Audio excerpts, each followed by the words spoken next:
But I did spend most of my high school and college actually designing pen and paper game adventures and computer game adventures in all my spare time. So by the end of my college career, I had a huge amount of adventures that I designed for my pen and paper role-playing group. And I actually used that to start submitting around to various companies to see if they were willing to publish any of these adventures. And I used that to build a portfolio and then move out to California in 1995 to work with Interplay Productions because they were starting up a Dungeons & Dragons division out there and they wanted role-playing game designers like myself to come out there and start working for the company. And I spent the rest of my years in California. I love living there. Spent most of my time humiliating myself at various Christmas parties, but mostly doing what I really enjoy, which is playing and designing computer games. I've worked on a whole bunch of titles over the years. I was lead designer on Planescape Torment, Knights of the Republic 2, Alpha Protocol. I did a lot of design work for Fallout New Vegas and all of its DLC packs, of which there were many, and those were a great deal of fun to do. And currently our studio is working on South Park, The Stick of Truth with THQ, and it's a pretty crazy role-playing game. I didn't think we'd ever have the chance to do a South Park role-playing game, but it makes the design meetings very, very interesting.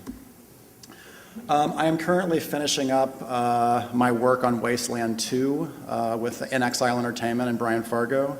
And recently Obsidian also finished up a Kickstarter for Project Eternity, which was sort of our callback to the old Baldur's Gate, Icewind Dale, Planescape Torment style of role-playing games, which we used to do back at Black Isle. A lot of the presentation today is going to focus on Wasteland 2 since I'm finishing up my work with that. I mostly was involved with the pre-production process and doing a lot of area design for it. But I wanted to walk through some of the steps that we did with that with Kickstarter and sort of share our experiences with you. Both Eternity and Wasteland 2 were backed through Kickstarter. A lot of players were interested in both titles and wanted to see an old school RPG be made.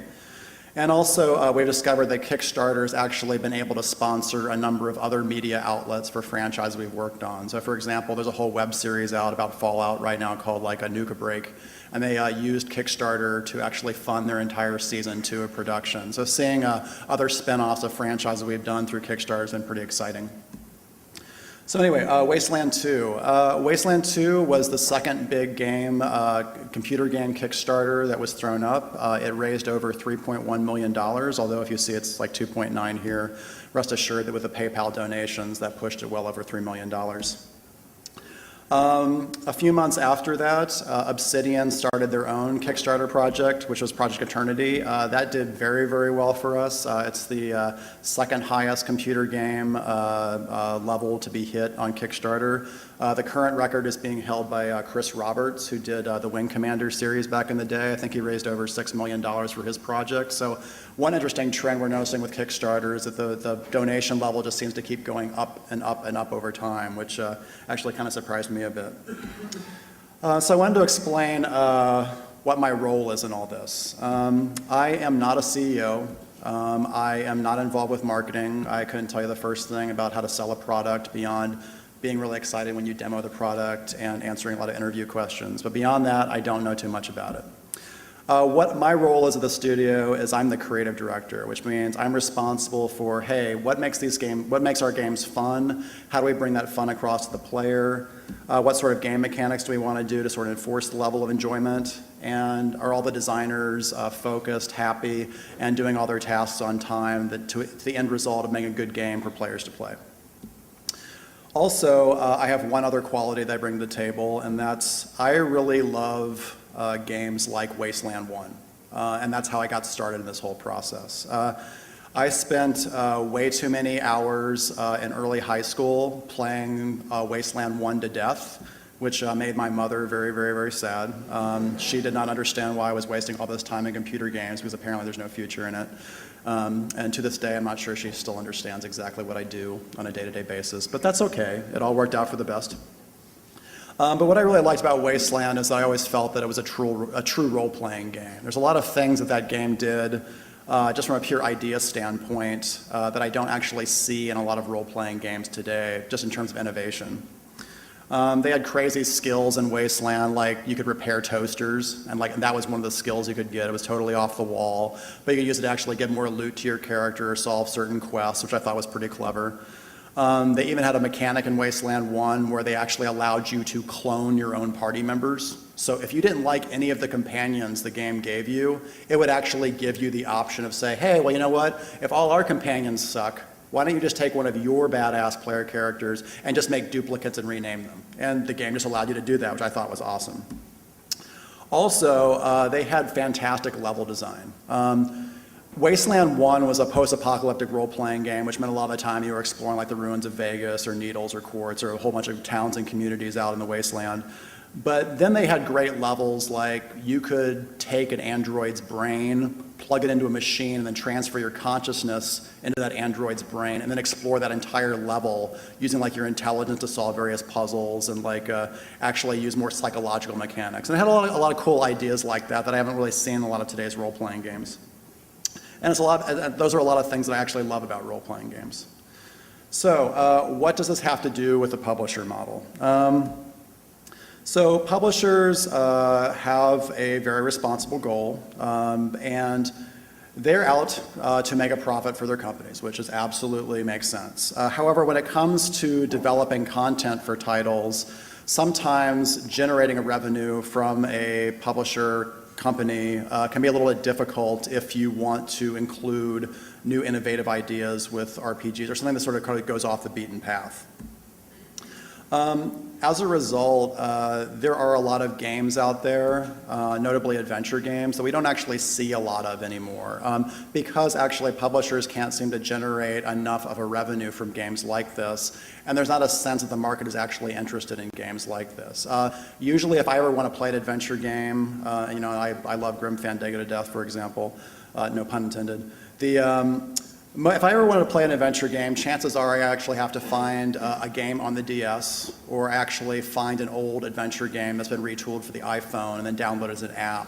But otherwise, I don't get the chance to play adventure games anymore, even though I really love these titles. And I would gladly pay money to get some more adventure games in the market. But in any event, these games aren't being made largely because the publishers have to respect their bottom line. Adventure games don't make a lot of money. So the good thing is when you bring Kickstarter into the equation, however, you actually get a chance to ask players if they'd actually like to see a title like this. And Tim Schafer is the one who first pioneered it with the Double Fine adventure that he put forth, and he goes, you know what, maybe I can use Kickstarter to actually generate enough level of funding to actually create adventure games like I used to.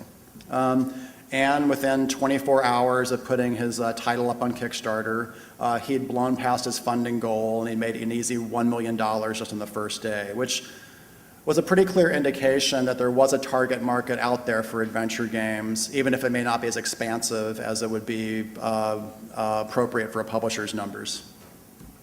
So he ended up making over $3.3 million on that. He had over 87,000 backers. And it did my heart good to see that there were actually people out there willing to donate so much to see an adventure game being made. So the next person up at the plate was Brian Fargo and Exile Entertainment. He saw the success that Tim Schafer had with the Double Fine adventure. And he's like, you know what? I've been trying to pitch this Wasteland 2 concept for a very, very long time, and no publisher seems to be interested in it. He has a whole Kickstarter video where he sort of does a parody of going to various publisher after publisher and the different sort of reactions he gets to trying to pitch Wasteland 2, which, while comedic, does have some elements of truth to it. Like, often publishers won't necessarily recognize the entire history your studio has or your developers have with certain projects and why it might be successful.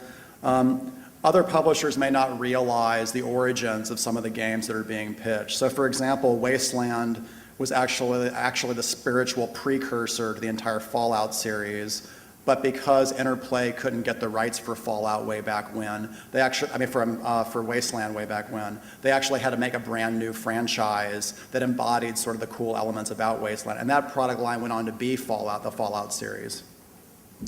But ultimately, that pitch that Brian Fargo has for the Kickstarter video has a lot of truth in it in terms of how you approach publishers and what they're willing to listen to in terms of product pitches. And unfortunately, a lot of the time from a creative standpoint, it's enough for me to want to put nails in my head.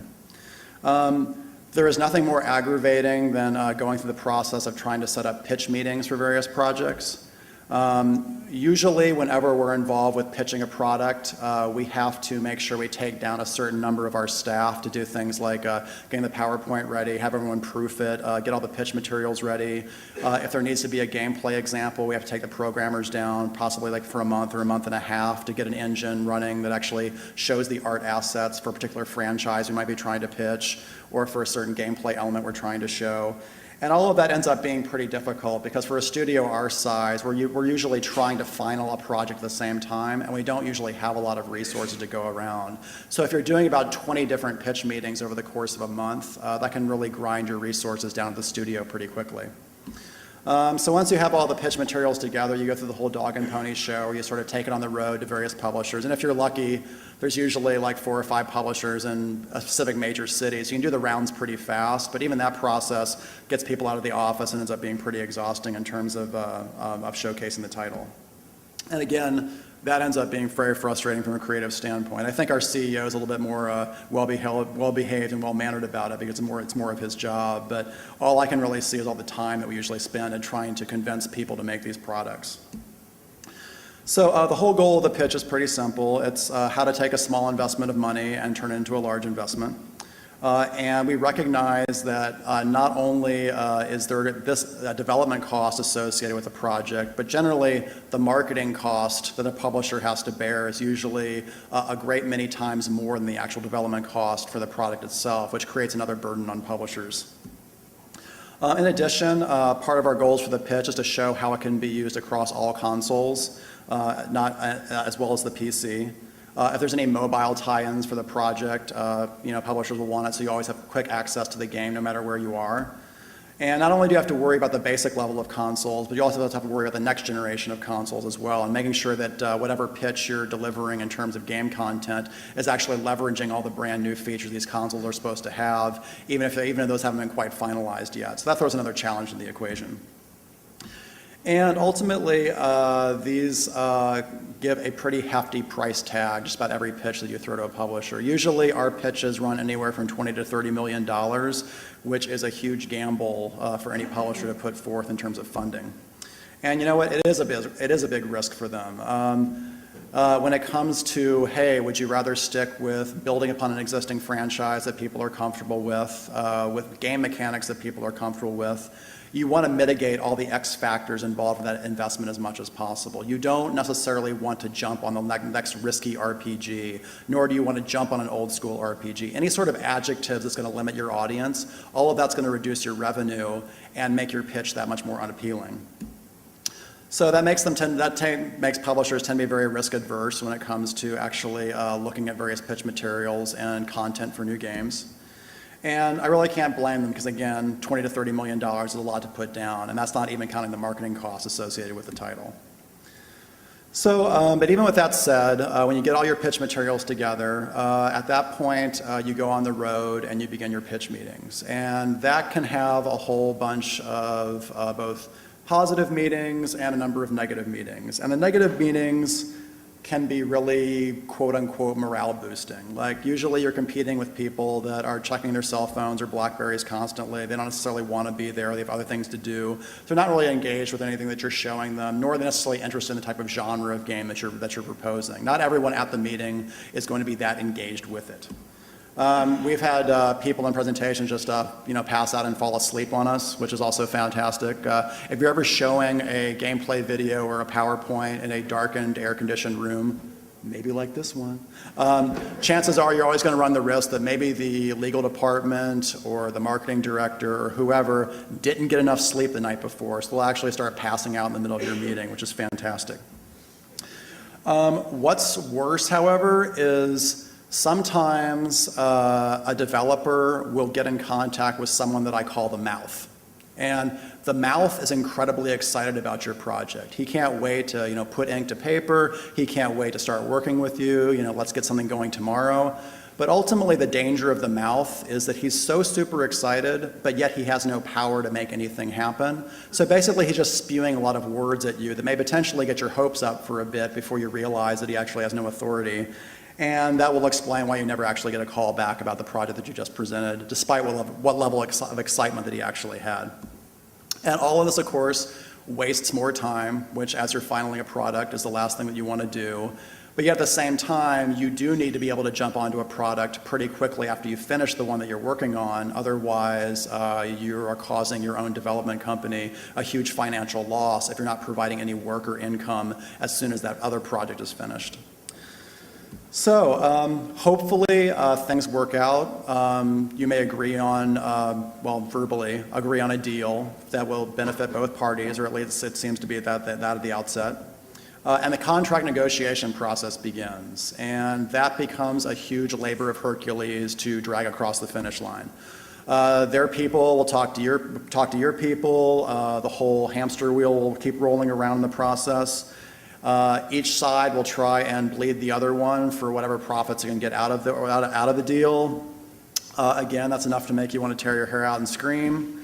More time is wasted getting the whole contract negotiation process going. I think the fastest contract negotiation we've had was probably about 3 months, if I recall correctly, which is a really huge amount of time to actually put ink to paper. But hey, ultimately, that's good business for both parties. Ideally, you do want to get the best deal out of the equation that you can and bleed the other side for as much as you can get. So, assuming the contract negotiation process is all wrapped up, then game production begins. And then the process of milestones also comes along with that. And that means every 4 to 6 weeks, you guys have agreed to deliver certain features of the game in exchange for a certain amount of money. You usually have to set up these milestones anywhere from 2 to 3 years in advance, depending on the project. So chances are that over time, something about the project may change as a result. These things just happen. There's a lot of consequences that are going to happen when those changes happen. One is the development team's going to have to spend extra hours to try and get a feature set in to meet the milestone.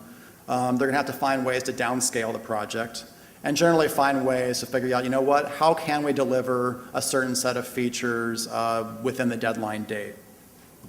However, the problem is when you do this, this is effectively causing changes in the contract and the deliverables. And when that happens, then you spend more time doing a contract amendment, which is basically the same process you went with the first time when you were actually trying to negotiate the contract with the company to get the game done in the first place.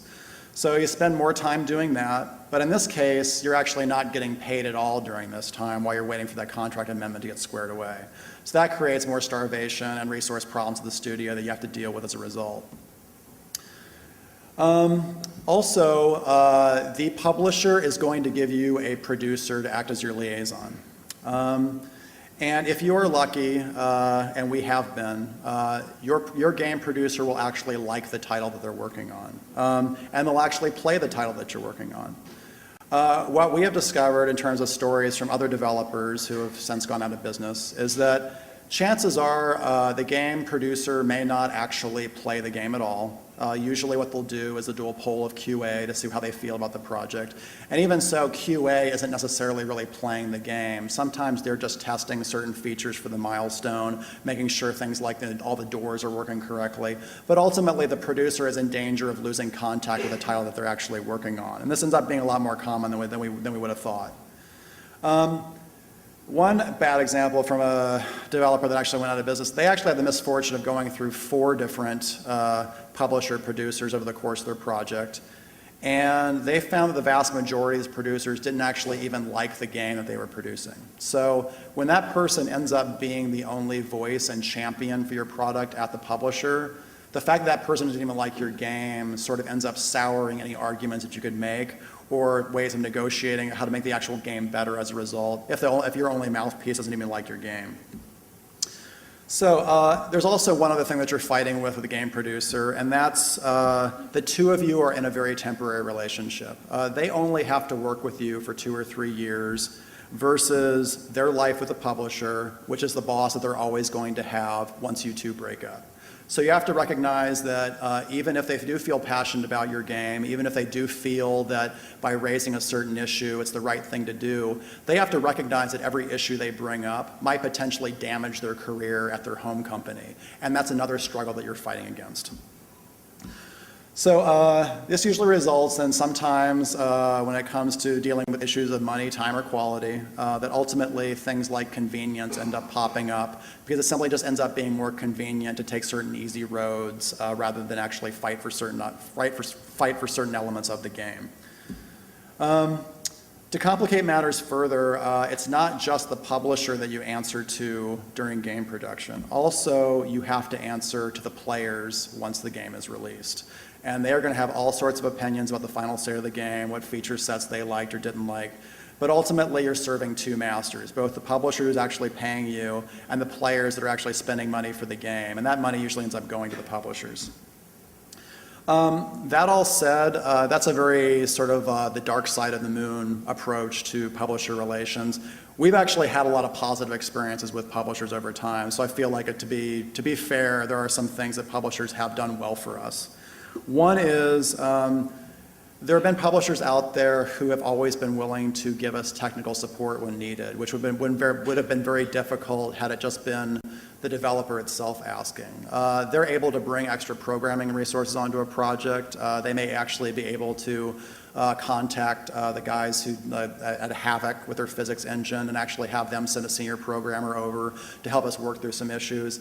Because they have the publisher and they have all that weight behind them, they're actually able to provide those resources when needed or when they feel it's needed. Also, there have been publishers that have been willing to give us more money if they feel that the end quality of the game will be better as a result. This is usually outside of an amendment contract. They've actually been nice about it, and they've actually given us that money in advance, so we have that to work with while we're actually polishing up the game. And there are also publishers who have given us more time when needed, when they recognize that the end quality will be much better as a result of actually giving the developers that time. But usually there's a cost associated with all of this that usually comes out of royalties at the end, if we're even getting royalties for the project, or they'll actually take those costs out of our profits and other parts of the contract. One other thing I noticed too is, as much as I feel that things like adventure games aren't getting their say in today's market, and that's a good thing that Kickstarter came along and sort of gave an avenue for that, not long after Tim Schafer did the Double Fine adventure, they actually announced that they were doing an adventure game with Sega, which I didn't realize at first. So I guess one other sort of like to make the issue fair is sometimes I feel that all you really need to do is wait long enough, and eventually you will see some of those genres coming back, maybe just not at the same frequency that you were used to. So basically, adventure games may be coming back, but they just won't be as many as they used to be back in the old days. So how does this compare with working with Kickstarter? Well, my experiences on Wasteland 2 were a lot different in terms of game content creation and just getting the process rolling. First off, we only had one master instead of two for that project, and that was just simply the players. The players said that, you know what, we are interested in the overall goal for this project. This is a game we'd like to see. We don't care about the console SKUs. We don't care it's a PC-only title. The game does not have to be fully VO'd. All these bells and whistles that sometimes feel like they need to be part of an RPG nowadays, we don't care about those things, and we're willing to put forth our money to say we'll want this type of RPG. Also, the contract negotiation was non-existent. It was mostly, we put the pitch up on Kickstarter, and within 30 days, we knew whether that idea would actually sell and make money right within those 30 days, just from backer and player support. One thing that I like about Kickstarter is that even if it had gone up there and people say, hey, you know what, we hate this idea, or it only raised $30,000 instead of $900,000 like the funding level was requesting, ultimately Kickstarter also provides the process of letting you know, hey, you know what, your idea isn't resonating with people, but if you take down your Kickstarter project, you can actually throw it up again with all the feedback and critiques that you got from the first time around. So I had some ex-developer friends who are working on this game called Steam Bandits. I think it's Iocane Studios, and they actually put up a Kickstarter for their game that actually didn't end up going very well for the first round. But they were able to take all that feedback they got within 2 weeks, shut down the original Kickstarter, apply all that feedback, and then launch their Kickstarter again, and then they were successful the second time around. So it allowed them to focus their idea and sort of course correct and actually achieve a product that actually made everybody happy. One of the things I like about Wasteland 2 is that we were able to get in contact with a lot of the old developers and sort of bring them into the fold and sort of like get the old gang back together again, which is a pretty exciting prospect. We also discovered that with Kickstarter, we're actually able to share design elements with the community a lot easier than we ever can working with a publisher. Ultimately, Kickstarter has a lot of power in the sense that you can actually directly communicate with the players and you can actually give them whatever level of information that you want to provide and get their reactions on it. And I think that ends up being very valuable because it also gets a sense for what their expectations are. It allows you to help set expectations. It allows more people in the development team to interact with the public and go into and sort of exchange ideas back and forth. And that dialogue has been really morale boosting, both with Wasteland 2 and with Project Eternity. So that's been an overall benefit for us as a company. The reason I bring up that sharing of information is because usually you can't share that much information about a title, whether it's either postmortems or vision documents. There's publishers out there that will absolutely make sure that you don't ever say anything negative about the title that you've worked on. Any sort of negative slant to it, they don't want to hear about. But the thing is, I don't think players are stupid. Like, they recognize when your game has flaws and has problems. And normally we can't discuss those as freely as we can with a Kickstarter model, where we actually can admit that we do things wrong, or iterate on a change, or make a fix to an error that the community doesn't respond to very well. And all of these things, I think, help allow you to sort of share your vision of the project as well. One thing we were able to do with Wasteland 2 is within, I think, like 2 or 3 weeks of actually wrapping up the Kickstarter, we actually shared the entire vision document for the game with the community and got their feedback on it, which again is something you couldn't do with publishers. Usually, you can't reveal too much about a title until 6 months before release when you're doing it with a publisher, but with Kickstarter, you can share information all the way along the development process. And in my opinion, that ends up saving a lot of time because the public is pretty quick to tell you when they don't care about a feature set or if they don't want a feature set. Like, if they don't care about social tie-ins through various mobile apps, then that's something you don't have to waste programmer time on. And it's much better to know that stuff up front rather than waste a programmer's time for 6 months implementing a feature that basically the players never wanted in the first place. Also, Kickstarter allows players to pay whatever level of money they want to get the sort of physical goods they want for a project. That's pretty difficult to get with a publisher model, except through potentially collector's editions. But collector's editions have to be genericized for a wider audience. With Kickstarter, people can actually up their donations and request very specific physical goods that sort of customize the things that they feel are important. So if we actually want to do a physical manual for, like, a game similar to Fallout, and like we want to spend a few extra pages, like including Tim Kane's various Fallout recipes, that's something that people can pay for if they actually want the option to do that.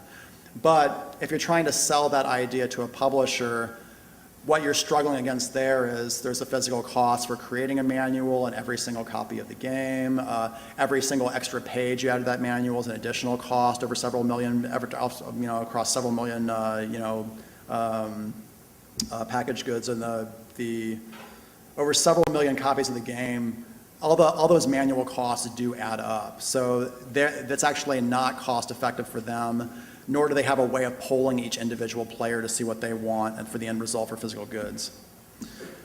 So with Wasteland 2, that's one of the reasons that process has made me pretty happy. It's felt like I just have more time to actually develop fun content for the game and less about the physical and legal logistics of actually doing contracts with a publisher. I found that I'm able to ask developers that work at other companies if they want to volunteer their services or help out with the title, or even have volunteers come in from the community to help out with a project. We're actually able to do that very easily. And we've actually had a lot of volunteers to help localize our games, which is something we normally can't do through a publisher. They usually have a very specific company that they work with that handles all the localization. And we usually get a lot of complaints about localization for our titles as well. So the idea that we're actually able to gather sort of our own team of localized folks to actually help with our titles is actually kind of a relief in that respect. Also, there's really no contract process associated in bringing those volunteers on board. It's mostly a yes or no proposition, and then we just start working from there. And all of these things basically allow us to sort of focus on the creative vision for the game, which is a huge relief. We spend less time worrying about what the end result of the project is and how we're going to get our payments from month to month. Ultimately, with a publisher model, you're always driving towards that. How can you survive the next 4 to 6 weeks and actually keep the project and the development staff going without doing too much damage to the studio? With Kickstarter, you get a much smaller amount, but you get that up front, which helps you plan your resources, your budget accordingly. And if changes happen along the way, which in our experience inevitably happen, we're actually able to downscale the size of the project, the feature sets ourselves without actually having to go through a contract process to make that happen. Also with Kickstarter, we put all our risk up front. If people don't like the idea for our game, they'll let us know within 30 days, which is much better than finding out when the game ships or within a few months of ship.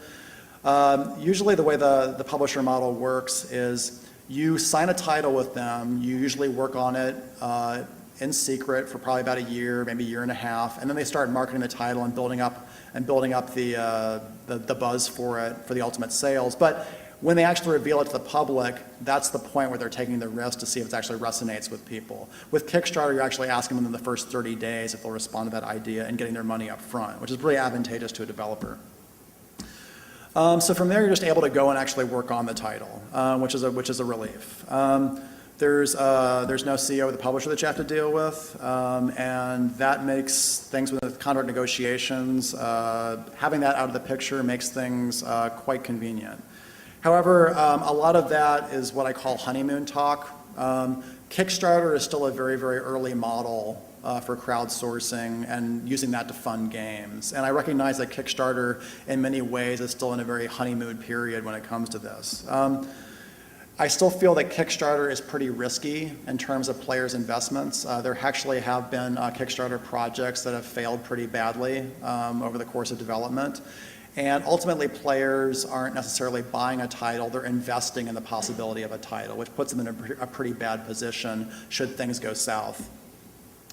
I also think that Kickstarter is still waiting for 1 or 2 big failures to make people suddenly realize the flaws of the process. I think that it's only going to take one big, large failed project for people to realize that Kickstarter may not be the best way to finance games without more assurances and guarantees for the player's investment. We also had a lot of worries with Kickstarter in the sense that it felt like the market on Kickstarter was getting oversaturated. What we noticed when we were starting to do our Project Eternity Kickstarters, it seemed that after Wasteland 2 and after Shadowrun, a lot of projects seemed to be barely making their funding goals as a result. And it seemed to be that there were just simply too many Kickstarter projects out there. A lot of players had already donated a lot of money to earlier Kickstarter projects and didn't have quite so much to spend anymore. So there's always the danger that there's just simply too much stuff out there for people to focus on or get excited about. I think the big advantage that Wasteland 2 and Double Fine did is they actually were sort of like newcomers to the process, and everyone was really energized and hyped up about that. But now the energy level for the Kickstarter has kind of died down as a result. But ultimately, in the end, what I prefer is rather than asking a publisher for backing, and they may not always understand the appeal of your games, nor necessarily be passionate about the genre that you're doing, I usually find that being able to turn to the players as a source of funding and being able to engage in a dialogue with them about what makes the game fun, what game mechanics they respond to, and what sorts of things they'd like to see in your game. Overall, I think that creates a much healthier process for both developers and players. And it also gives the hope of seeing games that normally fall into the quote-unquote dead genre category. They actually have a chance to be made if players want to back them enough, which I think is good for everybody. And that's why I love Kickstarter. And it's also why I'm a backer. I've backed many, many Kickstarters, usually anywhere from 8 to 10 times the amount of the actual product, just because I want to see certain games and genres being made. But that's my comparison between Kickstarters and the publisher model, and that's it for me.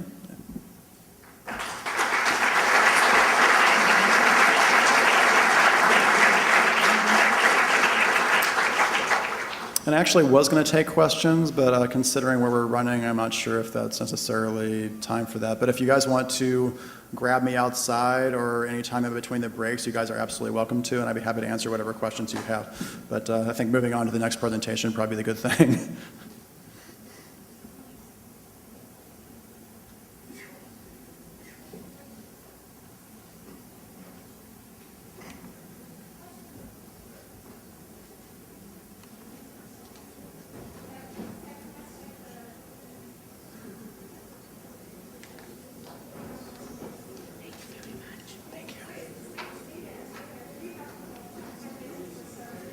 Oh, sure.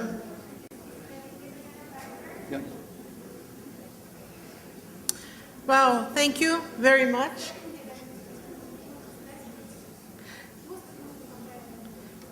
Mas tem as perguntas? Tem alguma pergunta da plateia? Chris, there are 2 questions from the audience. Okay. Can we have the microphone given to him?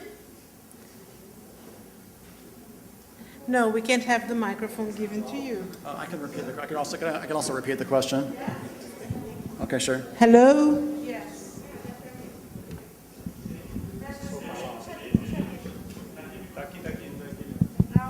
Alô.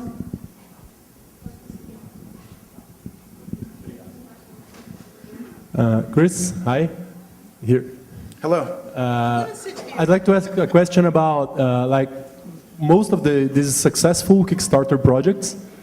Usually they have people with strong backgrounds or with some name on the market, such as you have done several games and all that.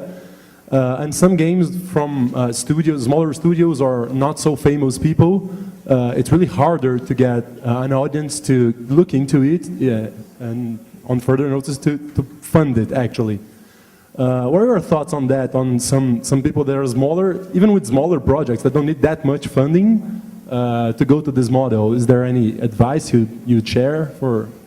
So the question is there any advice that, oh, actually, I'm sorry, you actually had a microphone for it, so you're good. I'm sorry, I'm totally retarded. Anyway, the advice that I usually give in that situation is that when we were talking to the people that actually work at Kickstarter, their advice was, you're not always selling a project. Sometimes the best way to approach a Kickstarter is you try and sell a story. And I think that for the one example that I shared with the Steam Bandits example, where they sort of like course corrected for their project, for their second version of the project, they actually shared more of the information about what was going on with their studio, like why they wanted to make this game, in addition to the actual game mechanic details. So the more you can sort of present an interesting story that goes beyond Kickstarter, that's the stuff that news sites will pick up on, that's the stuff that people will talk about. So that's one piece of advice. The other piece of advice is that usually what I recommend is that if you're part of a Kickstarter team for like a small indie game, or you're worried there's not going to get enough attention, write to people like me or avid gamers out there, and ask them, hey, you know what? If you have 5-10 minutes, can you just check out this pitch video, see if this appeals to you, or if you happen to have anything playable that you can show, send it off to them or put it in their Dropbox and give them a chance to play it. And don't ask them to say anything about it, just extend the offer. And if they really like it, chances are they'll start speaking about it. And if they like social bomb like 10,000 of their followers, that hey, you should check out this Kickstarter. It's worth your time and money. And I know that when I think the company is Zojoy, I can't recall the exact name, but they're doing this adventure game called Shadowgate that I didn't even realize was out there until a fan dropped me a line and go, hey, you know what, have you heard that they're doing this new type of adventure game from the guys that did Deja Vu and Uninvited and a whole bunch of games back in the day. I'm like, oh my God, I remember those games. So immediately I checked it out, donated, and then I made sure that all my followers knew to support the project. But that's 2 pieces of advice that I give right there. Thank you.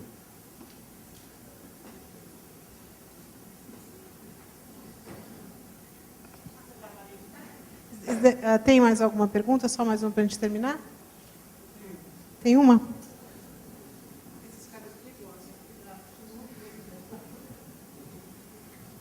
Simple question for you about the internal checking if the game is good or not. I know if you share the game with the public, I will know fast the game is good or not. The people will say, but internally, we want to know, I would like to hear from you if you follow some process to check the fun of the game on the first stage of prototyping. Because sometimes you make the prototype and don't see the fun on the game, and sometimes you don't feel comfortable or confident that game will reach the final stage, we see the game will be good. So sometimes we see, we should keep going or not. This is a big question for us, because sometimes we see the game has the potential, but we don't see the fun on the prototype stage. So do you have some process or some tip for this? Do you mean an evaluation that occurs solely within the studio itself, or does a publisher need to be convinced about the fun of the Okay, so there's a few things that we do. One is whenever we do a pitch or we start working on a project, we try and make sure we share that with the whole company at least once a week. Like we blog various elements about it, like, hey, here's a new feature, here's a new element we're doing. We also talk about the game and company meetings and specifically mention like new features that people are working on.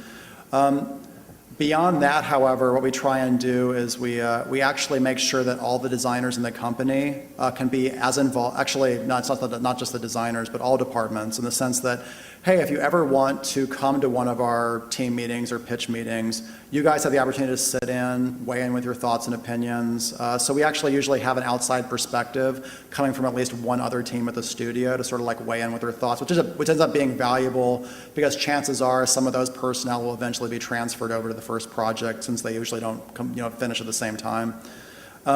Also, we have a pretty extensive focus test group just composed of people that we know in the area who usually live anywhere from 10 to 15 minutes away, and we're actually able to grab like 30 or 40 people just to sit down in an area of the studio and to start playing the game. And at the end of that playtime, they'll actually fill out a survey, and then all the leads will sit down with that focus group and ask them questions about how the game went, what weapons were effective. But also what we do during that process is we have a series of computers linked to the actual game the focus testers are playing. And then we have those displayed on monitors in other rooms, and we actually invite the level designers that when those players hit their areas of the game, then we bring them into that room to watch their area being played by someone who knows nothing about it. And that usually ends up course correcting a lot of problems right there because they'll see a lot of things that they didn't realize would be problems or the level flow is broken just from an outside perspective that's totally unbiased. So there's that. Also, we try and make an effort to be as friendly with QA as possible. And what I mean, the goal with that is that sometimes QA doesn't always feel as free to bring up aesthetic issues with the game as much as just a technical bug, because when you bring up an aesthetic issue, that can sort of put a bullseye on your head from your company in the sense of like, why are you putting this in the bug database? Like, why are you adding this in there? This is just your opinion. But still, QA still plays those games like 40 hours a week. So you want some means of actually hearing their feedback and their thoughts about the game that actually wouldn't go into the bug database. And you just do that by swinging by and just having like free-form conversation with them, ask a lot of questions. And if they do raise issues, they think they're problems, like you just behave like a producer would. And you're not emotional about it. You're like, you know what?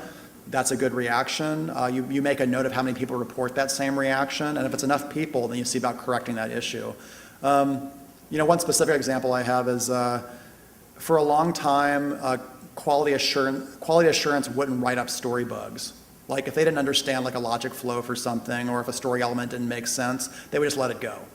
And eventually I'm like, you do realize those are actual bugs if you can't understand what's going on with a certain part of the game, or you can't understand the circumstances that led up to it, or even if you think a certain voice-acted line sounds stupid. Like all those things I want to hear about. Like I don't care if it inflates the bug database. I want to hear if you guys genuinely feel it's a problem for the end player experience and then fix it as a result. So that's a few of the things that we do. Okay, guys, let's thank him. Applauses.